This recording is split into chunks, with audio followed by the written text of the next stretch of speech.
Cadenas de Markov en tiempo continuo. Las cadenas de Markov en tiempo continuo corresponden a un modelo matemático donde una variable aleatoria toma valores en un espacio finito y donde el tiempo en el que la variable aleatoria se encuentra en un determinado estado adopta valores real no negativos que siguen una distribución exponencial. Dicha característica, denominada propiedad de no memoria, determina que el comportamiento a futuro del proceso estocástico depende solo del estado actual y no del comportamiento histórico de dicha variable. Ahora hablaremos de la clasificación de los estados en una cadena Markov. Como primero tenemos el estado alcanzable.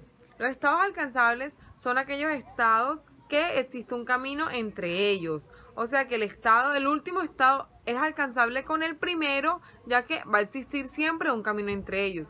Ahora tenemos los estados comunicables. Los estados comunicables son alcanzables entre ellos, se comunican entre ellos. Esto significa que tenemos tres estados, A, B y C. De A pasa información a B y de B pasa información a C, pero C solamente le pasa información a B. Esto significa que estos dos últimos estados son los únicos que se comunican entre sí y que son alcanzables entre ellos, porque existe un camino directo entre ellos y solamente pasa información entre ellos. Los estados absorbentes.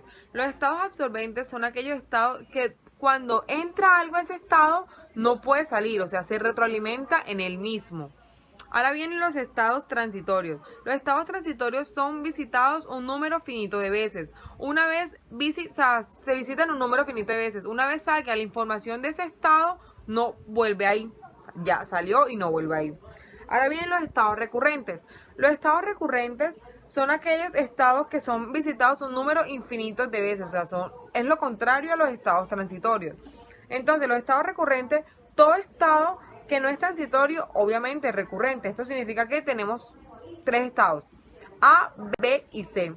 Entonces, el estado C y otro estado diferente son recurrentes y visitados un número infinito de veces, porque siempre va a pasar información entre ellos. No se va a agotar la posibilidad de que pase información entre esos estados. Ahora, los estados comunicantes.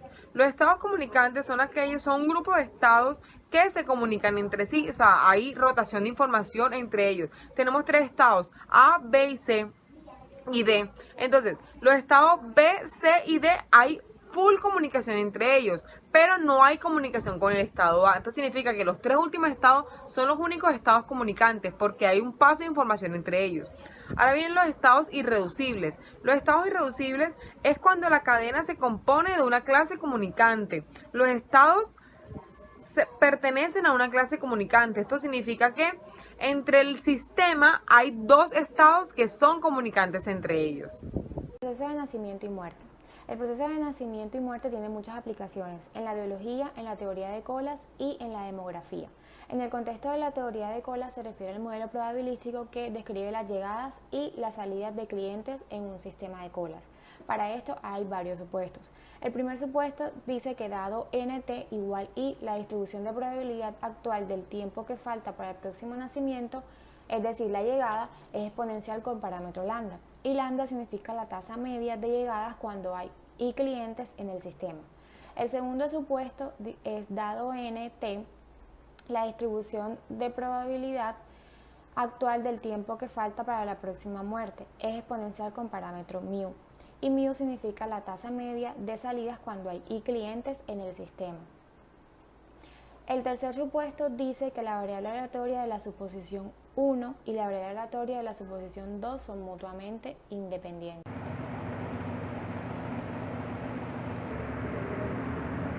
Para desarrollar el ejemplo vamos a trabajar con la siguiente notación. A la tasa de nacimientos la vamos a llamar lambda sub i, a la tasa de muertes mu sub i, a la intensidad de tráfico la vamos a llamar ρ, al estado le vamos a llamar i, a la probabilidad del estado i le vamos a llamar p sub i, a la probabilidad del estado inicial la vamos a llamar p sub 0,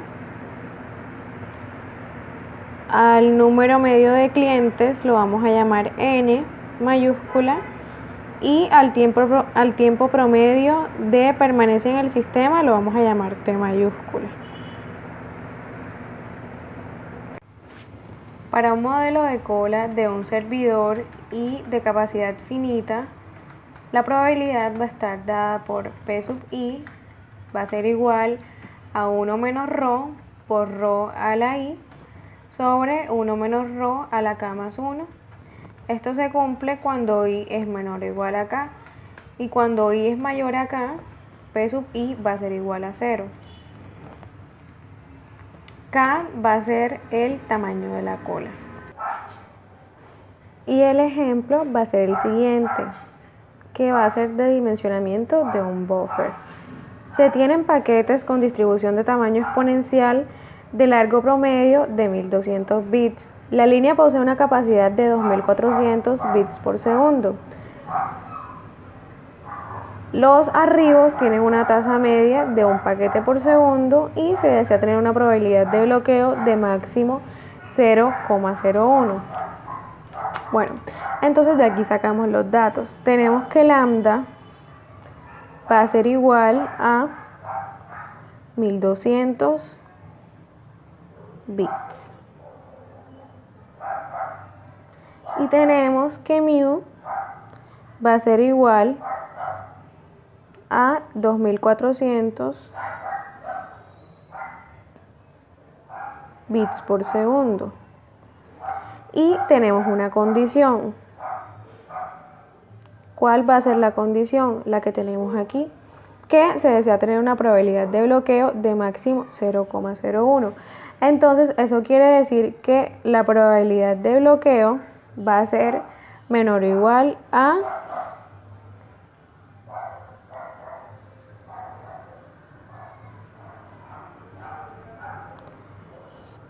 0,01. 001, perdón. Y entonces de aquí tenemos que 1 menos ρ por ρ a la K sobre 1 menos ρ a la K más 1 va a ser menor o igual a 0,001. Bueno, entonces primero hallaríamos ρ. ρ es igual a lambda sobre mu. Entonces ρ sería igual a 0,5. Continuando, si reemplazamos ρ en la fórmula de la probabilidad, que sería esta, reemplazando ρ, el ρ que acabamos de hallar aquí, entonces nos quedaría que 0,5 por 0,5 a la K sobre 1 menos 0,5 a la K más 1 sería menor o igual a 0,001. Entonces 0,5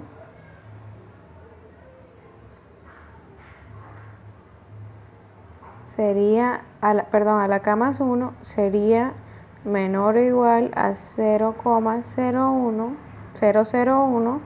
sobre 1,001.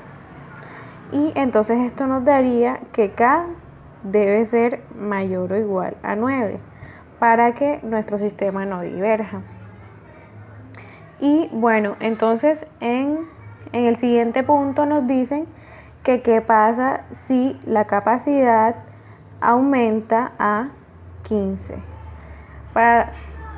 Entonces de aquí nos daría que la probabilidad de bloqueo sería igual a 1.5 por 10 a la menos 5. Esto reemplazando este 15 dentro de la fórmula, reemplazando aquí k igual a 15, nos quedaría que la probabilidad de bloqueo sería igual a 1.5 por 10 a la menos 5.